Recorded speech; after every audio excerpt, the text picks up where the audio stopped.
Fab, thank you. So as I say, welcome to our last cafe of 2020. 2021 doesn't seem far away now, does it? As I say, my name's Jenny Milne. I'm a passionate person about rural mobility, for those of you that have never met me before.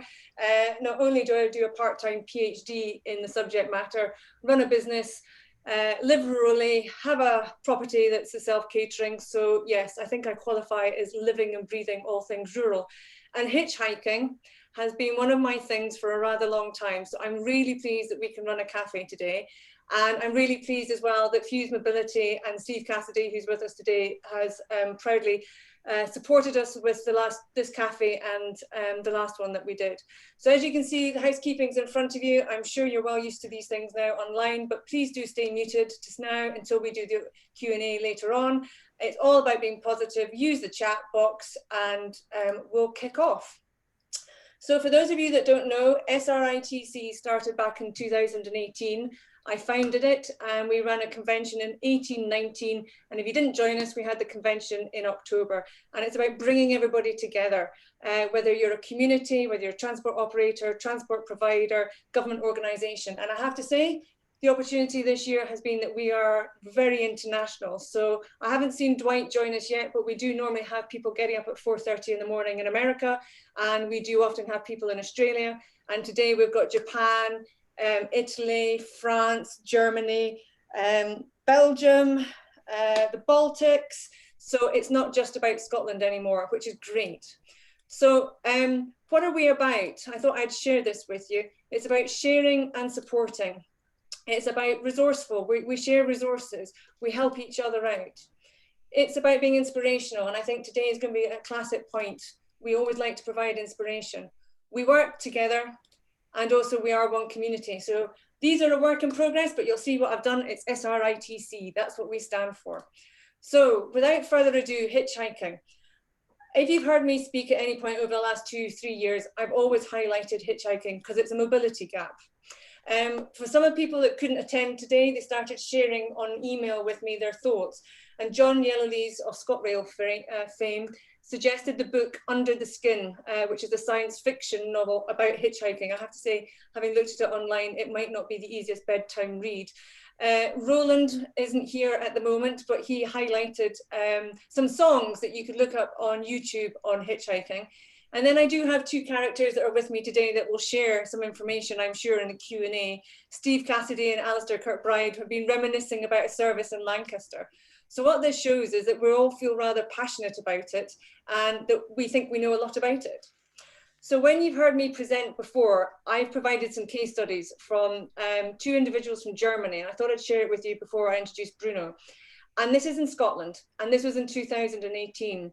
And these delightful individuals were traveling around Scotland for 6 months, and they shared with me their challenges and why they were hitchhiking. They couldn't get to visitor attractions, whether it was in Ullapool, whether it was going in Orkney. They wanted to get down to the Tomb of Eagles, a fantastic tourist attraction, but you could only get there at 7:17 in the morning with the bus because it tied in with a school bus, or at 4:03. Not very handy when the place doesn't open until 10 o'clock in the morning.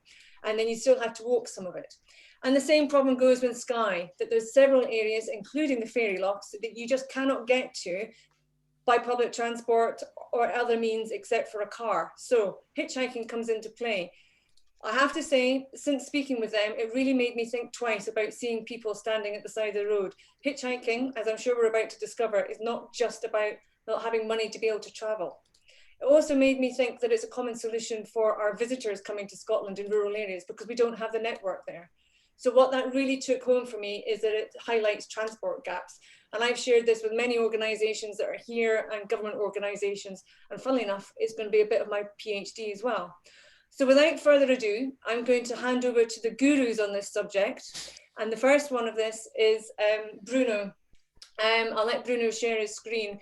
Bruno is heavily involved in the European project SMARTA, and I will let him introduce SMARTA conference that will be happening later on and their work, and then he will hand over to Mathilde, who I know several people will be waiting to hear from, as she's the key person to the implementation of the projects that have happened with Rezopouce. So without any further ado, Bruno, do you want to share your slides and kick off? Okay, thanks, Jenny. Yeah, I share my screen. So does it?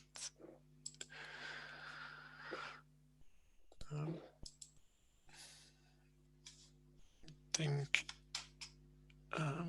You're good to go, Bruno. Fine. Fine. Okay. So hello, everybody. Thanks for introducing me, Jenny. Thanks for providing the opportunity to tell a story here. The real expert on hitchhiking is not me, but is Mathilde. I've been involved in the SMARTA project, and thanks to SMARTA, I discovered the Rezopouce organized hitchhiking. I just first a few words about what I'm doing. So I'm working at TML, a small company working in transport and mobility, especially in evaluation of transport policies. And I myself, I'm really passionate about cycling. And when I have the opportunity to do a project on cycle evaluation, I take the opportunity. And very fun in this project that we come always out with a very high return on investments for cycling policies. But I'm also working on evaluation of climate policies, low emission zones, and now very recently I've been, or for a few years now, I've been involved in the SMARTA project about rural mobility. SMARTA is a European project, and in this project we have the opportunity to evaluate or to follow 13 different pilot sites or 13 different sites working on rural mobility.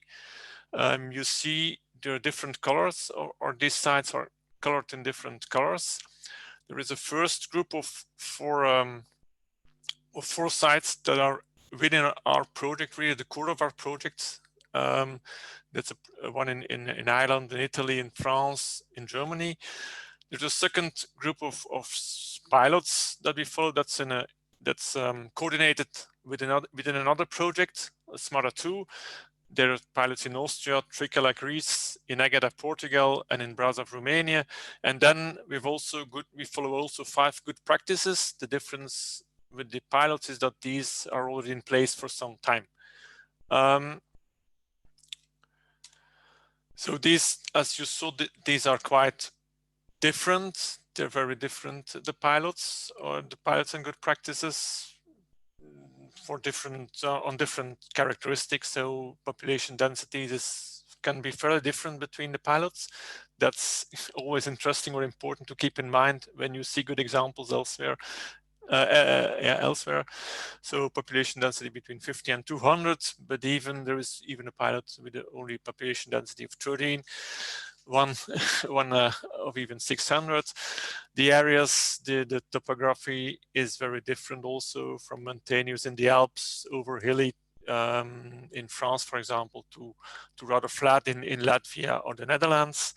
There are always different stakeholders involved, and the frameworks are very different. So this means also that the enabling factors or the assets, the opportunities offered in different regions can be very different. Also important to keep that in mind. And then the mobility services are also quite different. We have quite some pilots on ride sharing. I also count hitchhiking in the ride sharing, but there is one organized hitchhiking pilot that we are looking at. Also other ride sharing pilots that often use or always use apps or exclusively apps, and that's an important difference with the Rezopouce that Mathilde will speak about later on. There's a pilot on car sharing, on e-bike sharing, and also some on demand responsive transport. Very often the objectives are quite similar. They're always to some extent providing alternatives or willing to provide alternatives to car use. There we can make a kind of a difference between pilots. Some are really focused on the socially excluded persons, so more deprived persons. Other pilots have a more general approach and want to provide alternatives for everyone. That's much more challenging, of course.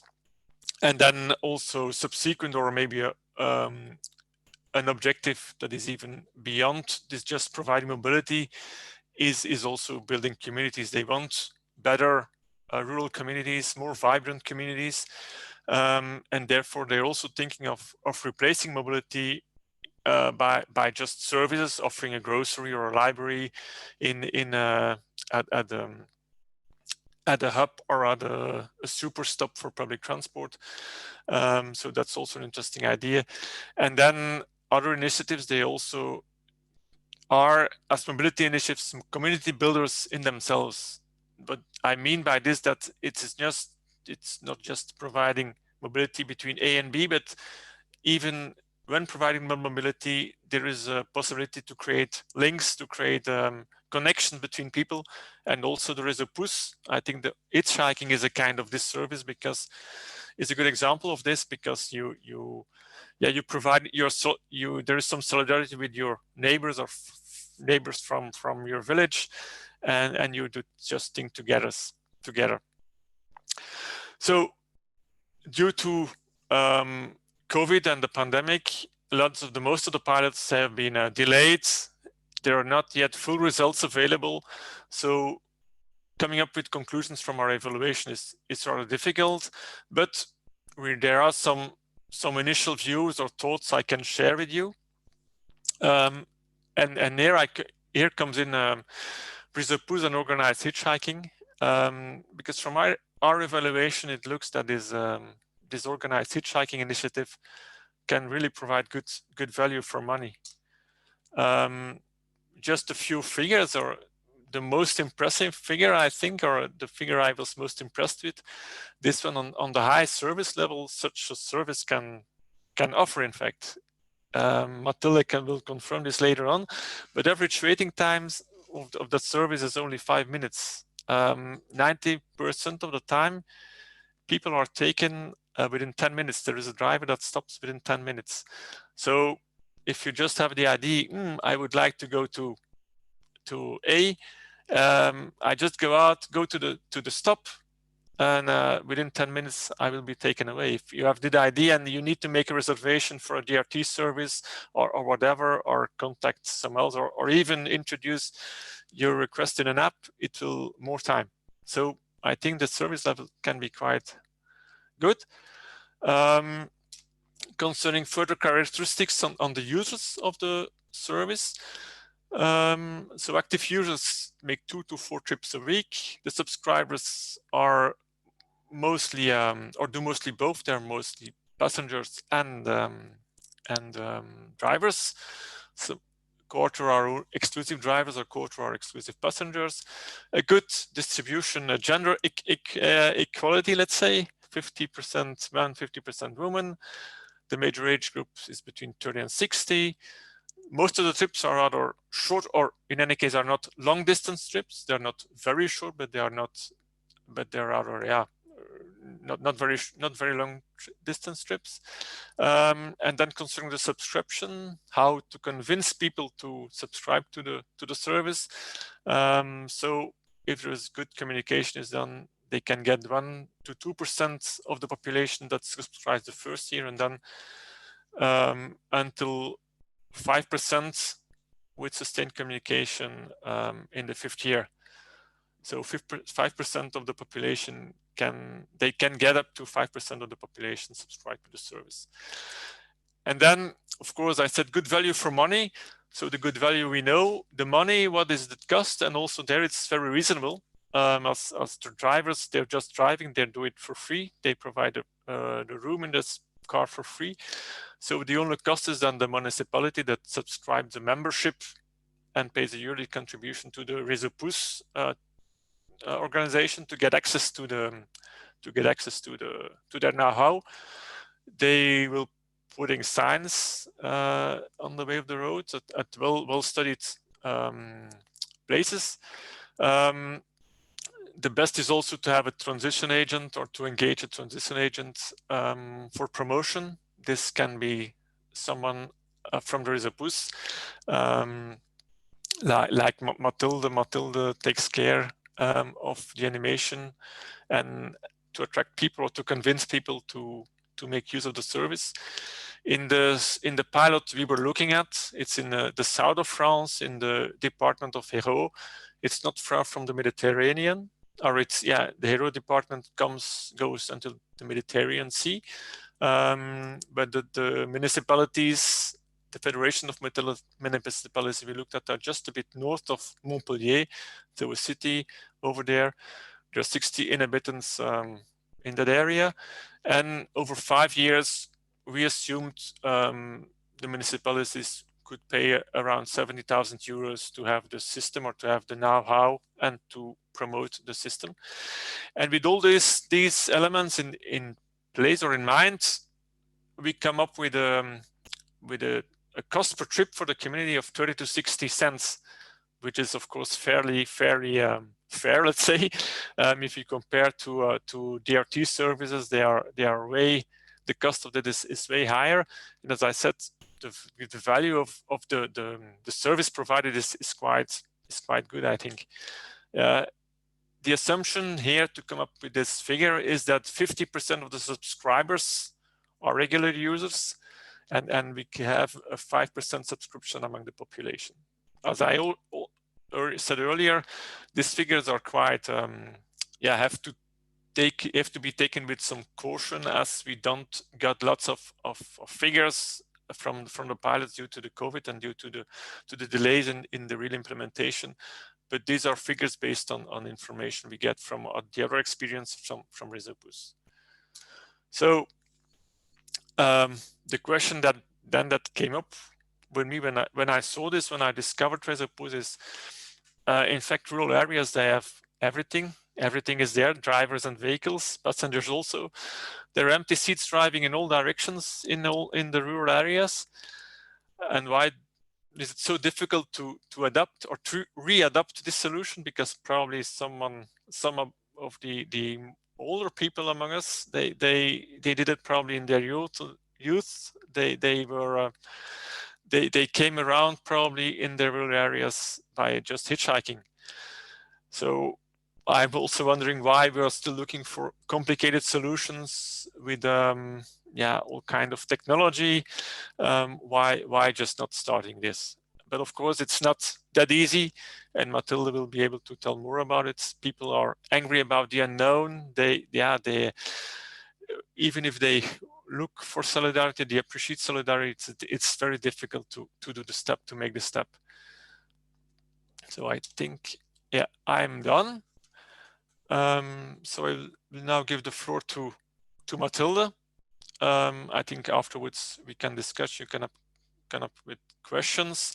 So Mathilde, she is working at the Rezopouce in France, the central organization that provides the know-how to municipalities. She is working really on the ground, let's say, in the rural areas, have the contact with the people, and all days she is convincing or speaking with people about Rezopouce and the advantages of Rezopouce. So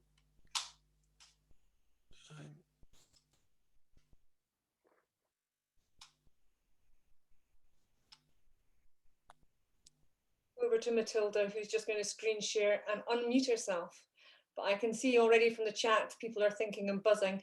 And Bruno, your comment about older generation that used to hitchhike, I think that's where Steve Cassidy and Alistair Kirkbride could probably nominate themselves, being the older category that used to do this thing. So we can discuss that in the Q&As. So Mathilde, once you've got it on slide show, over to you.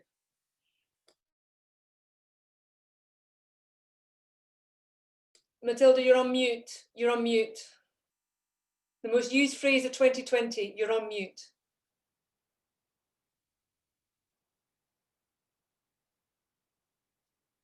It was working earlier. Alex, could you unmute Mathilde, please? Oh, there we go. Just done it. Thank you.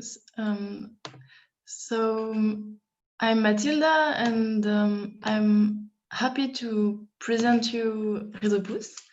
So Rezopouce was born in south of France, in Moissac.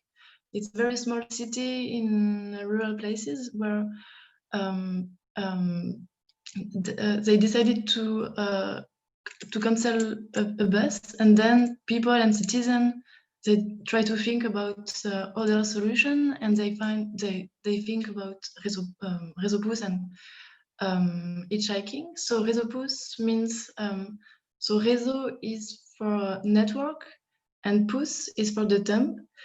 So I'm going to present you now. So Rezopouce is about so hitchhiking and also car sharing. So in very rural places in France. So we are working with small community of cities. It's like maybe 15 community cities working together, and then we are working on this scale. So the aim of Rezopouce is to give solution.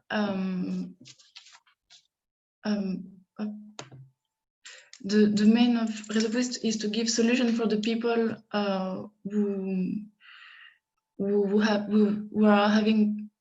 who's having problem to move in the everyday life. So, and Rezopouce wants to give answer, and the aim is to create a solidarity network to share these everyday rights with a large neighborhood. So with Rezopouce also, we want to give another. We want to give another look, a new look on the symbol of the car. So share it instead of let it be as a symbol of individual self-autonomy. So really use the car as a tools for everyone, and a tool to move in the everyday life in rural places. Use it really as a tools, like as a common, to make it as a common good. So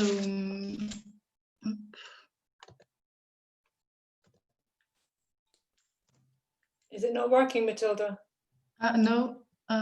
Okay. Yes, it's working.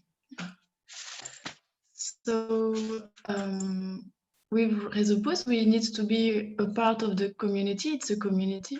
So how to be a part of the community? So we have to subscribe.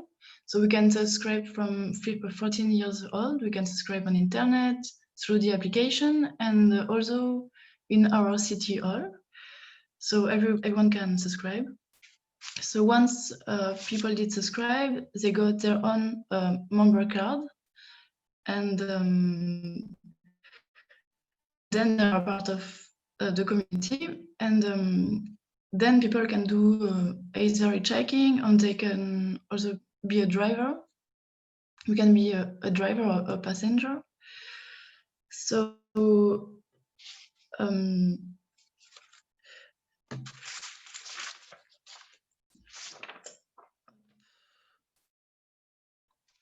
so the creation of the community is very important for Rezopouce. So why a community? So the aim is to support the solidarity with the neighborhood, to avoid the one person, one car. So although there is the environmental point, so less carbon for more solidarity, and also the social part, to make the link more tight, and to make people be open to the unknown, and also it's a good way to reveal the goodness of humanity through sharing a car. We are meeting a lot of people, and so, and we really want to make hitchhiking be possible for everyone. So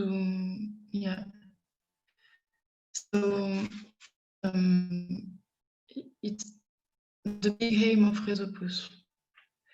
So Rezopouce really wants to create a community of driver, passenger, hitchhiker, and implement a local dynamic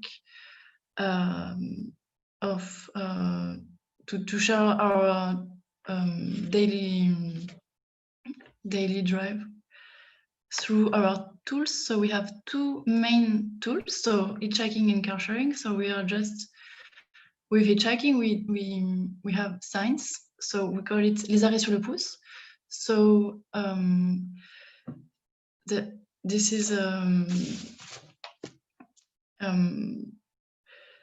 these signs by the road and on strategic points where the hitchhiker can wait safely. So, and with this spot, we wait 6 minutes. It's an average. Most of the time, it's less. Depends if it's in a good place or not.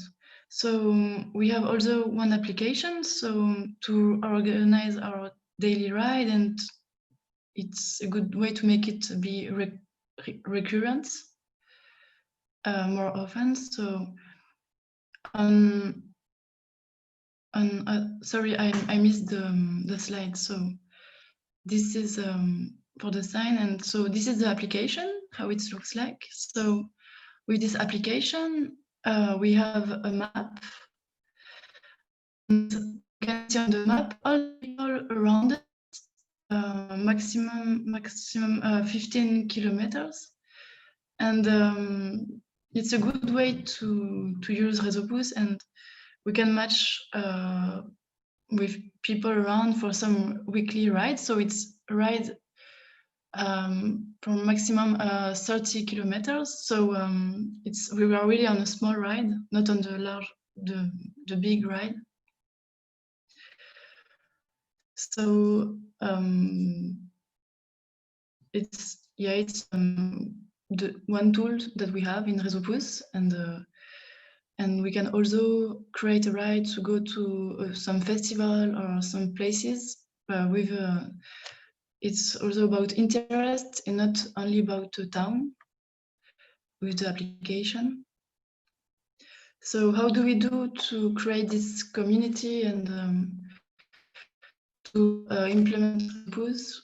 So, and how to get the citizen involved in the service, because we are giving this service, and then in each places they use it. Then how it depends on the dynamic people are creating in one places. So we are doing a lot of animation to meet the inhabitants. We are going into the schools and some places where we can meet some young persons to make some sensibilization about Rezopouce, about solidarity, about all these questions. So we are also doing hitchhiking baptisms. We are going with one person on her first drive to show her that it's possible to do hitchhiking. It's very easy. We are doing a lot of stand on the market to meet the large public. We are doing citizen coffee to create the debate, and we are working with local ambassador, and the relay, so association, the main association on one place, and also we speak a lot about the application. Also, it's a good way to show the people that are also using this Rezopouce around them. So yeah, I think I'm done. I don't know if it was all very clear. I'm sorry for my English sometimes. Thank you very much, Mathilde. I think aside from a handful of people who I know on this who speak more than one language, none of us could have done what you have done just now. So I thank you very much indeed for the information, the approach, the inspiration and the time, because I know it's not easy. For somebody that used to live in Switzerland, my French is now very basic, so otherwise I'd have asked you some questions in French. So if I could ask Bruno to unmute himself, so we can open up the floor to chats and discussions. And I'm actually, when we do this, for those of you that don't know the cafe, it's not just about reading out questions. We want your involvement. So if I shout your name, can you unmute yourself and put your question forward? So I'm going to start with Barbara first, who's written about her experiences. So Barbara, would you like to unmute yourself and ask Bruno your question, please? Where's Barbara gone? She's gone. Yeah, I'm here. Hi there, Bruno. Yeah, well, you know, I really think it's a great idea. Obviously, like I live in rural Aberdeenshire. I've tried to travel by buses. I know where they stop and I know the following 8 miles. And, you know, hitchhiking is the perfect solution. And there is a scheme actually in, I think the Black Isle that I tried to look into, but I was just too scared because I did a lot of hitchhiking as a youth through Britain and Europe, and with someone else, with a dog, had bad absolutely did miles and miles with very kind people who bought me coffee and looked after me, taught me all sorts of things I didn't know, but I was also taught a lot of things I didn't want to know, and literally, cars stopping in remote areas and being dragged out to be raped isn't something that you want to happen. If my kids wanted to do it, I'd just be horrified, absolutely horrified. You can hear I'm getting emotional now. So, I just think, yeah, we've got the technology perhaps, but what can you do about that? And I do think perhaps with the COVID app, that's maybe a way forward. The NHS app to me is like, well, maybe there's something here we can use. I'm going to ask Angela also, Bruno, because she's got a question similar to Barbara as well. So Angela, over to you. Just say who you are as well, by the way, before you start your bring. Unmute yourself, Angela. Don't say sorry, because I can't hear you. Hello everyone, my name is Angela Sutherland. I'm a senior lecturer at Glasgow Caledonian University. I had similar concerns to Barbara in the sense that I think it's a fantastic, very inspirational idea that definitely closes a lot of gaps and very, very forward thinking. My concern in my other role, I work with a lot of vulnerable children as an intensive foster carer working with young adults and children who've been severely abused, and also having hitchhiked myself and had a similar experience to Barbara. My concern would be that there has to be some kind of an infrastructure as well to safeguard against such practices. And my question would be, what kind of safeguards are put in place in relation to background checks of those who are volunteering, for example, with their cars? Is there, for example, disclosures, or are there police checks? Because whilst 99% of people who are involved in this kind of scheme have the very, very best intentions, there is an avenue there for others to take advantage who have got more sinister mindsets. Right, Mathilde, Bruno, I know that the security question is the big one because it also applies to car sharing as well. So I will let you answer the questions. It's a big question. Most of the time, so with Rezopouce, try to make it the more secure. We can't, because we don't have a scene on everything, but we try to, but it's a very unstable equation. So the point is that we are trying to organize Rezopouce with the neighborhood. So it's the large neighborhood, like 15 kilometers away. But so we can think that there is more confidence because it's mainly with the neighborhood. It's on very small distance. So maybe we can meet these people later again, or, and yeah. So, but with Rezopouce, we always make people sign a charter of benevolence. So when they subscribe, they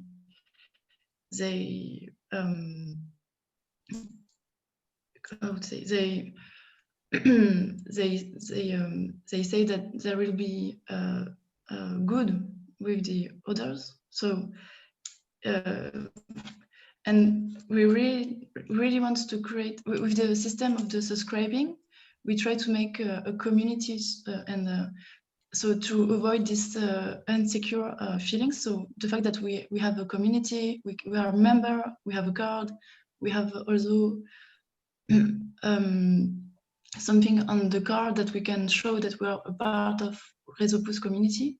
So there is this distinct detail that show that we are a part of Rezopouce, and so it's a way to avoid these insecure parts. We really want to create a local community. I don't know if you understand the idea. So yeah, it's with the neighborhood, and we try to create a community with card and sign that show that we are not. And we always say to the people that you can also say no if you don't want to go in a car. You can always say no.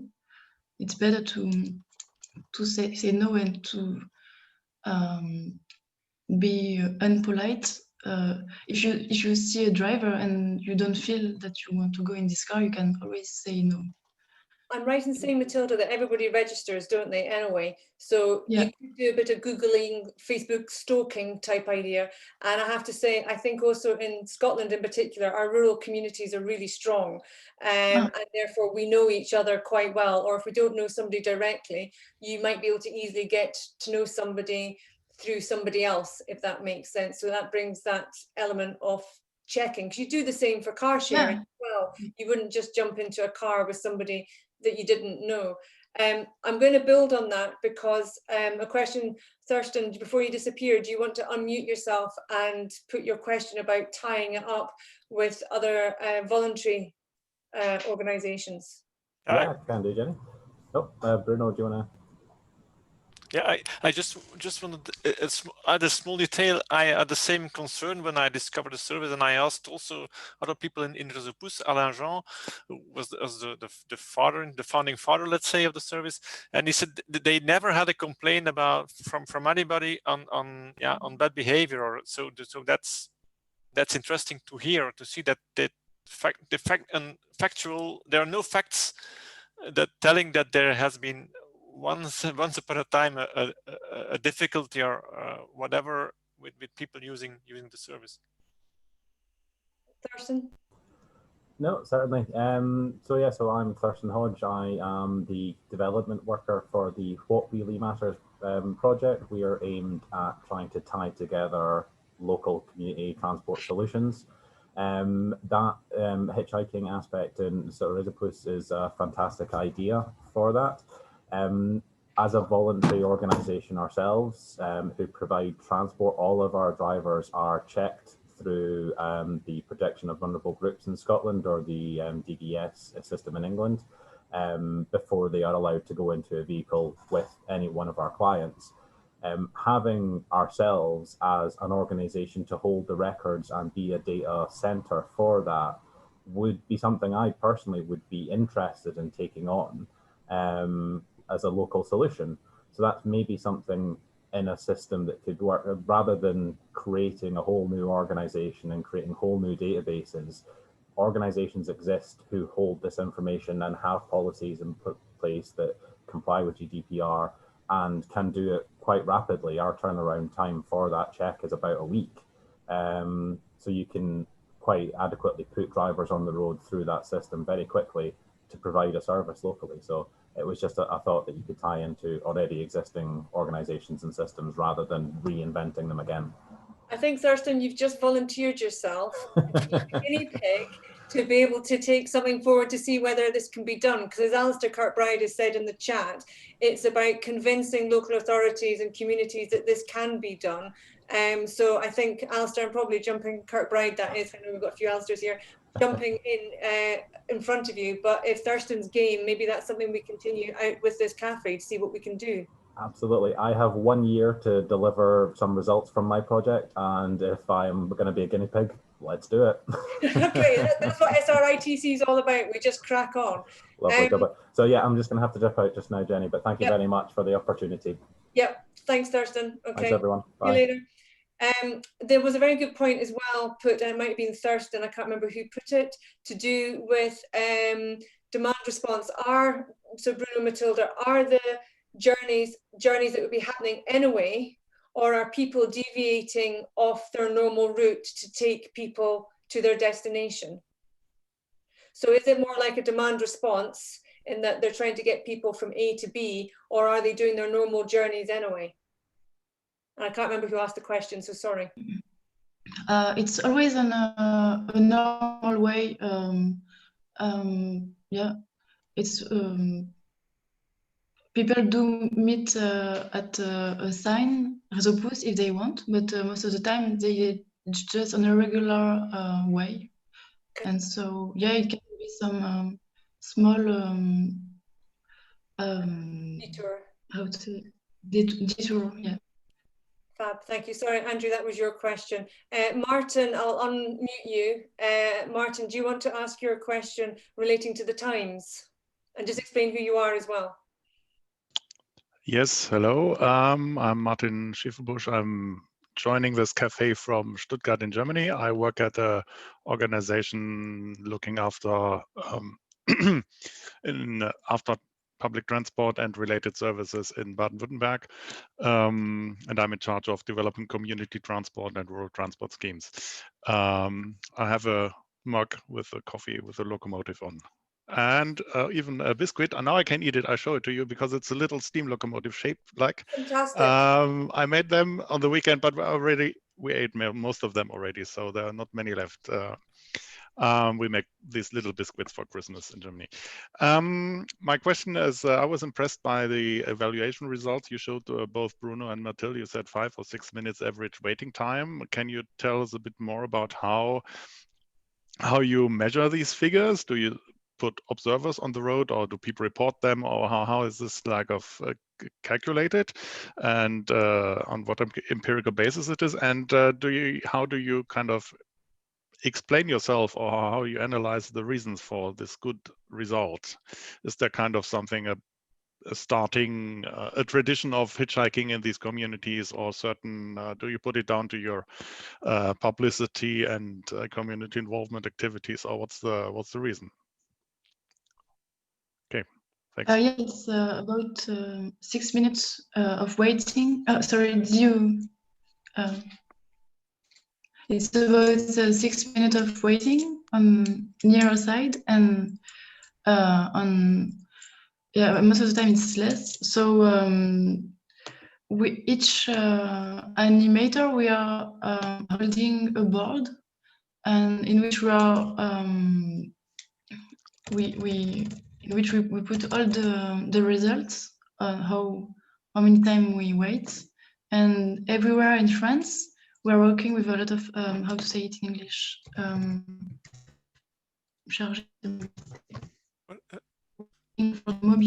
mobility on like mobility officer, and everywhere in France we are working with mobility officer, and also they are holding this board, and they take the time when they take the time on how many times they wait, and then they report it, and all the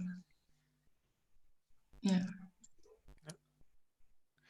And we had foreseen to do also some measuring on it in the SMARTA project, but unfortunately, yeah, due to COVID, we had to postpone or to suspend these efforts. So we're going to have Cafe 2 next year, so we'll have the results back in full. That's what you're trying to tell me, Bruno, isn't it? Yeah, maybe. I'm good. Go on. Yeah, but there are already Rezopouce themselves. They are doing some observations or observing figures, and have figures from, because they're active all over France. So we were focusing just on one experience, but they have figures are following pilots all over France. So we've only got about 10-15 minutes left. I'm going to quickly bring in the two that were reminiscing about hitchhiking before this cafe took off, and that's Steve Cassidy and Alistair Kirkbride. If they can both unmute themselves. I'm sure they'll introduce themselves, but they are well-known characters. And I would be really interested to hear about their Lancaster University experiences, because they're not as young as they once were, and they won't mind me saying that. So what they learned from today, and how can we take this forward in Scotland to help plug some rural mobility gaps? So I'd appreciate your thoughts, guys, but keep it brief. So Steve. Okay, well, just very quick, I think it's absolutely fascinating. I think the point that Angela made in the chat, you know, just an absolute huge opportunity. But I did, as well as reminiscing about Lancaster, which I'll mention briefly in a second, I asked a lot of friends of my similar age if they'd hitchhiked before. All of them had, going back a long time, and none of them would let their children do it. You know, that was very clear from them. So there would need to be, you know, that point about checks, etc., is very important. And I think that word about community as well. The Lancaster system was basically a university which was probably about 3 miles out of the town centre, a very simple trip that a lot of people were doing in cars, and just you were part of the Lancaster University community, and you felt safe doing that trip. So you would just jump in a car that was going past. And I think that community, and Bruno said the word solidarity, I think, you know, for us as Fuse Mobility, we implement mobility as a service systems. I hate the mass word. You know, it's more of a community platform to allow people to connect and to connect mobility to them. And I think having the correct systems and procedures around, you know, authentication and checks would enable that, particularly if there is some kind of platform to do it. I absolutely, you know, the story that Mathilde and Bruno have told is fascinating and interesting. And I was at Lancaster University even longer before Alistair. We're not having a competition here. Mr. Kirkbride. Well, yeah, Lancaster University again, they had a hitching post. It was an old bus stop post, but they took the flag off it so you could hitch from it. But when I was there, which I'll give the game away, which is a good 20-something years ago now, they raised money and built this beautiful shelter. It's the only purpose-built hitching shelter in the world I've ever met. But I think it's quite telling that you know, an organization decided that it was worth investing in really well-designed infrastructure because it was a well-respected service. And if there's one thing that really impresses me about Rezopouce, there are many things, let's not get that wrong. It's the fact that, you know, the hitching posts have been designed and they have a kind of visual identity. And I think that, along with the security that I mean, most of the comments around hitching are about security. Now, I've been posting some stuff on here saying most of the issues of security around hitching are not backed up with evidence. The reasons why hitching declined are complex, but generally they're about the fear of fear, but it's not actually serious problems themselves. But I just think in the modern world where we are, what Rezopouce have demonstrated is, you know, light touch, appropriate application of technology can kind of crack the security problems and the sense of security. The social networks, whether they are local social networks through communities or other more modern social networks, whether they be paragliders or rock climbers or whoever it might be, are other new layers of types of security that are implicit. But I just think this idea of you design and brand a service just turns heads, and people see it quite different. Calling it hitchhiking might be a problem. You know, we could go all ridiculous and call it spontaneous ride sharing or something like that, but hitchhiking has such a load of baggage to do with a fear of it that it might actually be heading us in the wrong direction in the UK. But I just think that I'm not paid by Rezopouce. I just think the system that they have demonstrated kind of answers most of these questions that I think have been a blockage up to now. Now, I've worked in shared transport for donkey's years. It's the ultimate shared transport. It's the sharing of spare resource. Now, if that's not the shared economy, what is really? There we are. There's my evangelism done. So yeah, so bring back Lancaster University hitching post. Not that I live there anymore. Shared assets is what rural mobility needs, and it's about using existing assets that are already on the road, not recreating the wheel. But I could talk about that for donkeys. But Hillary's put a very, very relevant point in the chat, which I was going to actually highlight. On the basis of the convention, we talked a lot about islands, and this highlights the community being involved and supporting something and how you feel safe. So Hilary, I'm not going to pick on you, but if you want to add on to that just before we start to close, because I'm actually going to finish asking Alistair Dalton what he's learned today, because it's his first cafe, so it'll be interesting to see what he thinks of today. Hilary. I think in terms of island life and hitchhiking, there are several different issues that drive you to have to hitchhike.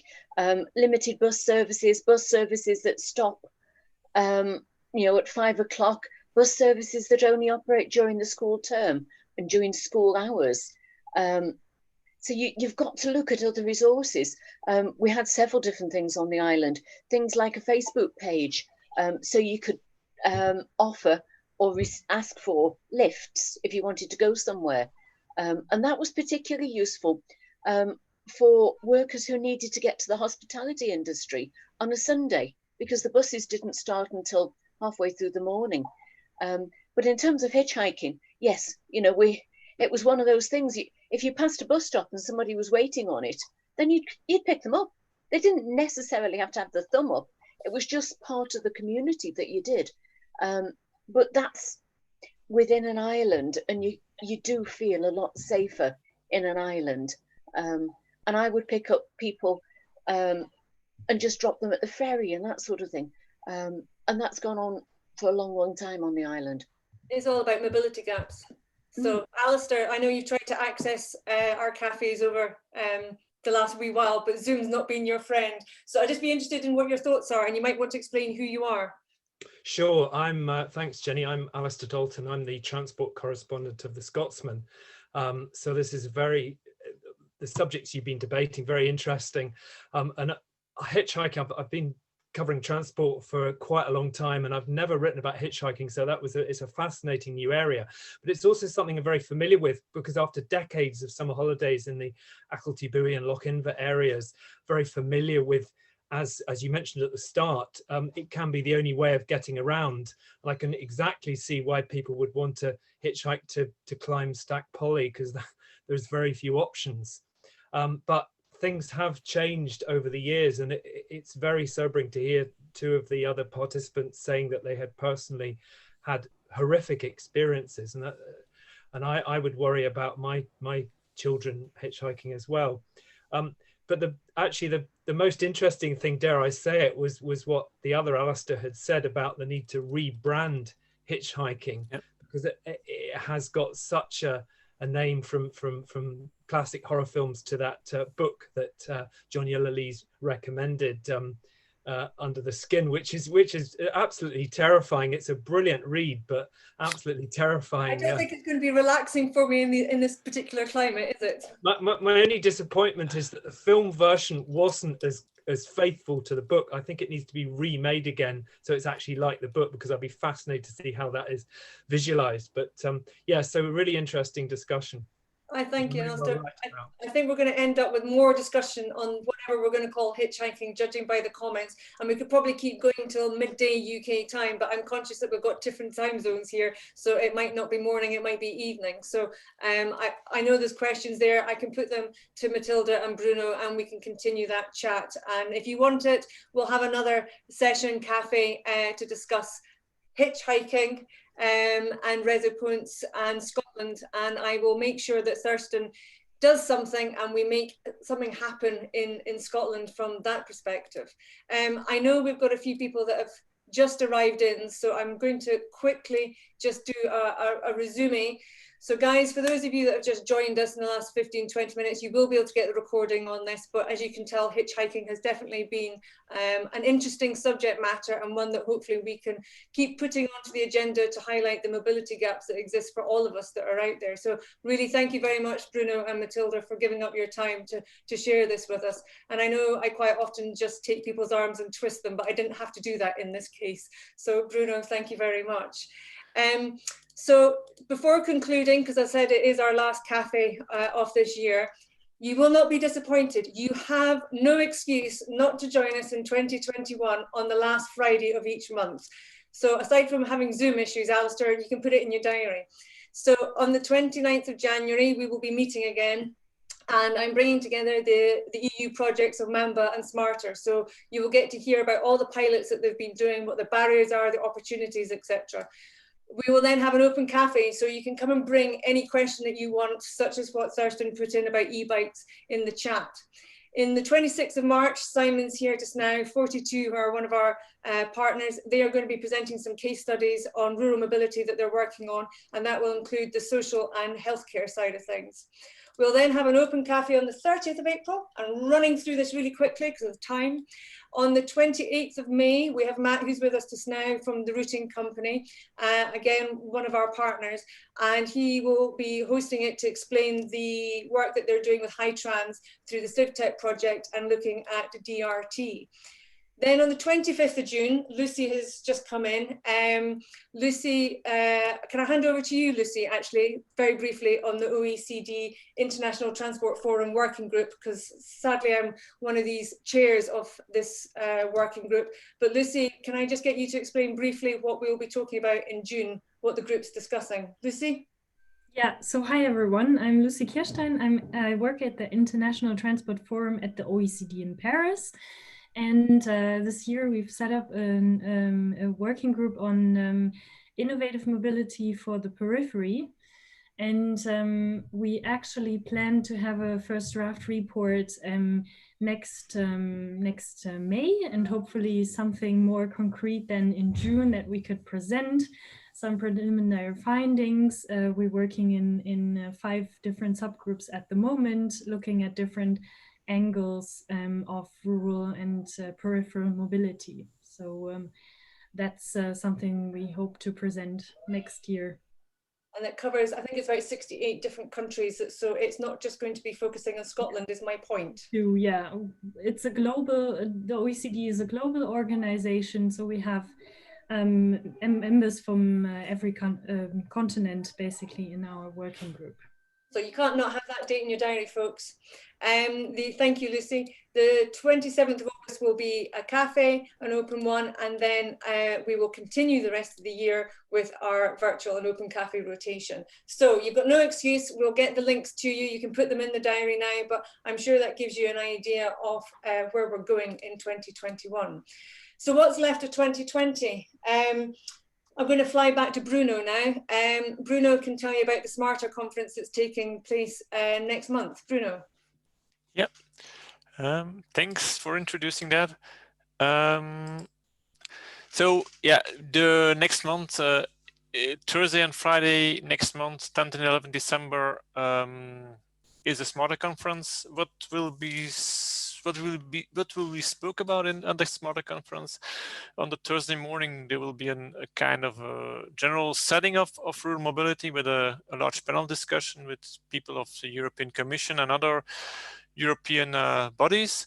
Then in the afternoon, the different pilots from the SMARTA 1 and the SMARTA 2 project will be explained. So also Rezopouce will be explained over there, but also other ride sharing, car sharing, e-bike sharing projects will be explained.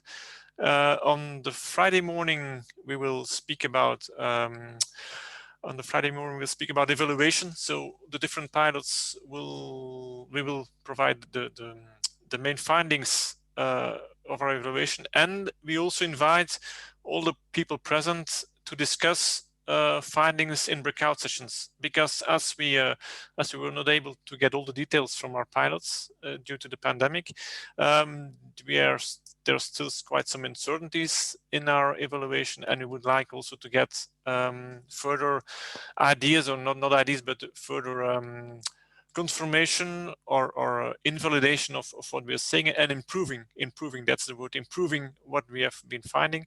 And then in the afternoon, we come up with the policy recommendations, and we finalize the conference. So you can subscribe to it. I will write the link in the chat. We'll email it out, Bruno, as well. So you can email it, yeah. And Bruno's also got me involved in one of the sessions. So surprise, surprise, you can't escape me. It's rural mobility. Bruno's got me there.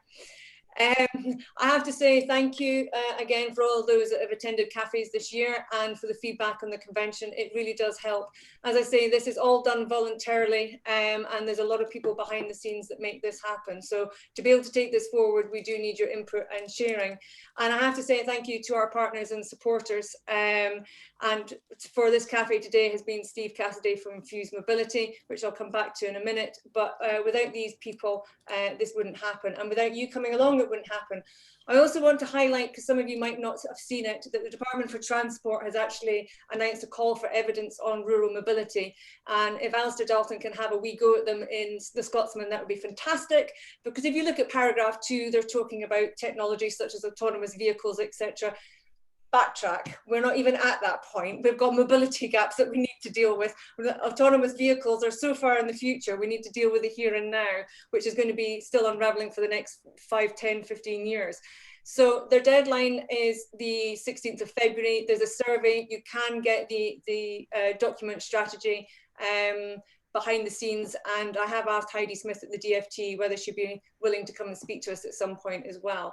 So please do spread that, because we need the community from the bottom up to feed into this, because otherwise the Department for Transport are going to think that autonomous vehicles is all that rural is about. So finally, 2021, I've been hinting there's going to be some additions and tweaks coming, and there will be. So watch this space. Some of them might not happen till springtime, but it's all going behind the scenes. So what's left to say? As I said, a big thank you to the partners, supporters, and I have to say particularly to Alex Reid. He stays very quiet on these things, but without him there, honestly, none of this would happen. He's not my technical guru, he's my left-hand man, right-hand man, everything. He's my support, my moaning wall when things are not going well. I have to thank Simon, who's here from 42, and Matt from the routing company as well, because they are providing help behind the scenes, whether it's a bit of finance or a bit of Jenny needs somebody to speak to come up with some ideas or moan about something. And then we have Viavan, and I'm going to, last but not least, give the final word to Steve, saying he supported the last 2 cafes. And I wanted to say why he's done it and what he's got out of SRITC in 2020. So let's see what 2021 brings. Steve, you get the final word. You know what I've got? I've got lots and lots and lots of scribbles and ideas and thoughts and little dots being joined and challenges to our model and things that kind of support our community-led model. So it's just been great to hear these ideas, and I think the final thanks then is really to you and all your work. I completely reinforce what you've said about the various helpers, but the fact that you've got people together that are all interesting and interested says a lot about you. So thank you very much. Oh, thanks, Steve. Well, thank you for your support. So I'll love you and leave you all now. Make sure you stay safe, as they all say at the moment. And whatever your rules and regulations are, try and have a glass of something at Christmas, relax and breathe. And we will see you in January. And happy chatting. See you later, guys and girls. Being diplomatic. Bye.